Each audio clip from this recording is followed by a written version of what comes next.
Hello everyone, welcome back to Below Par. So in this video then we're going to look at how to simplify your takeaway in your backswing. Many people have faults that happen early on in the golf swing, and this creates a chain of faults or compensations as we get further up to fix that initial problem. Now I'm going to chat about something that I see all the time, which is where the club head starts to come inside the hand on the way back. So what we get then is a club that gets too far around us and tends to get a little bit flat at the top of the backswing. So what we'll do is we'll get into the video, we'll try and give you a real nice simple way and a couple of drills for you to fix it, and then hopefully have you playing better golf. Guys, if you haven't already subscribed to the channel, please make sure to hit that subscribe button. Equally, if you hit like, that would be fantastic. Let's chat a little bit about what I see a lot of in the backswings. Many people they come for lessons, they'll take the club back, and the first move will be with the hands, and you see the golf club then disappearing around the back of my body. What this does causes a bit of a misalignment here. Immediately you can see I haven't really rotated into this position. From there now we tend to see rotation, club gets too flat, people often stand up, so it's going to cause strike issues. From there a couple of things can happen. We either steepen the shoulders now to try and hit the ball and we start coming over the top, or what we get from here is we now drop the club underneath, and now suddenly I'm not swinging down my target line anymore, so resulting in big hooks or pushes. So it can cause a few issues. Now, don't get me wrong, there are people that play well from that position, but equally, a lot of people will suffer from depending how excessive this first move is to then find a correction that is consistent. If we look at players such as Tiger Woods, and we watch his backswing, I'm hopefully going to insert his video here, you'll see how his club head on the way back is going to stay almost outside the hands through that initial section, almost gets brought around with the body, and you see how he rotates it there to waist height. If I then load up another clip such as Gary Woodland, we watch the same position, you watch his takeaway, you'll see how everything seems to move together. Club head stays a little bit outside the hand until waist height, and equally the hands have kept moving in. Now the easiest way to explain this is if I grab this stick and I hold it here in front of me, you can clearly see the end of the stick is further away from me than the hands. Now if I was just to draw a circle, that end of the stick has stayed outside and the hands have moved inside. Now it's moved away, you can see it's moved inside of the tee, but it's still outside my hands. I've kept that relationship the same. What we see a lot of people do is they move the hands first, they break the hands, and as a consequence then the club head gets behind, and now I've lost that same relationship we had at address. So if I set my golf club now behind the ball and set up, you can see that club head is that side of my hands. Therefore, it should occupy this space.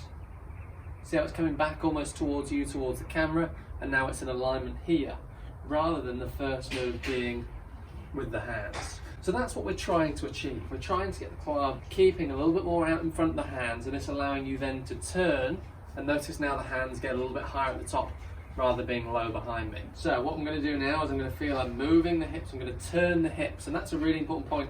A lot of people don't move the hips. Golf swings used to be taught as I would move the shoulders until there's resistance, and then I move with the hips. This doesn't make room for the hands to follow their path, so the hands can't come in as they naturally want to. So what happens is this, we end up getting the hands doing that, they push away to make room. We want to see the hip move first, almost at the start of the swing, and look now how that as a consequence brings the hands in. The distance now from hip to hands remains the same, and the relationship between hands and club head remains the same. So my body, hands and club are all in sync. An amazing drill you can do for this. What you can do, sit the golf club in against your right side like so. I'm going to take my grip and get myself into posture. Now yes, my setup isn't technically correct in terms of the hands are back, but what it will do is allow you from there to feel like we are turning to set the club on the way back, and I'll show you that here. So you're setting up, we are turning to set the club, and look at now the relationship with the club head. What I can't do, because of the resistance, is flip the club behind me. So a couple more reps of this, feel like we are turning, and now from there what would happen is you'd make room and we'd swing up to the top, having kept rotating. So let's hit a shot with it. So set up, get yourself comfortable. Now the first thing I'm going to feel now is the hips going to move. It's going to make room for the hands to move, so the relationship's the same as what it was at setup. You see there, I mean, I'm somebody that has struggled with this in the past. I've struggled with whipping the hand inside and then trying to hit down on it. It gets quite messy, turns into a lot of bad shots. So for me personally, just moving and working on the hips, allowing the club head to stay outside and hands still working around their ring just means that I can now feel a much stronger top position, and therefore I'm going to hit the ball better from there. So a couple of key points then to remember from that video. Now we're looking at the relationship between the club head and the hands, and then the relationship between the hands and the body.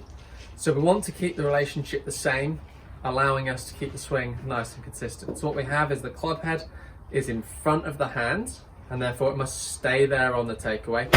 Equally, the distance between hips and handle, you want to remain the same on that takeaway. What this can do is allow you then to hopefully get a really nice consistent strike. It's going to allow you to rotate more in your golf swing, hopefully give you more power. The strike should give you more distance anyway, but mainly more consistency and more control of your golf swing. If you start getting the club in a consistent takeaway, or start doing a consistent takeaway up to a consistent top of the backswing, it's going to give you a really good chance then to add more consistency in your downswing and hopefully help hit better golf shots and play better golf. I say I'm not saying that this is the only way to swing a golf club, but for me, I found it's been pretty successful. So hopefully you will find the same. Thank you very much for watching today's video. I do really appreciate you tuning in and taking up part of your day to watch this. I say hopefully you found it useful. If you guys want to get in touch at all, do check out our Instagrams. They're in the description below. Equally, you can drop us a comment below on here on YouTube and we'll be sure to get back to you. But thank you very much for watching. Make sure to hit that subscribe button again. Make sure to like, and we'll see you very soon.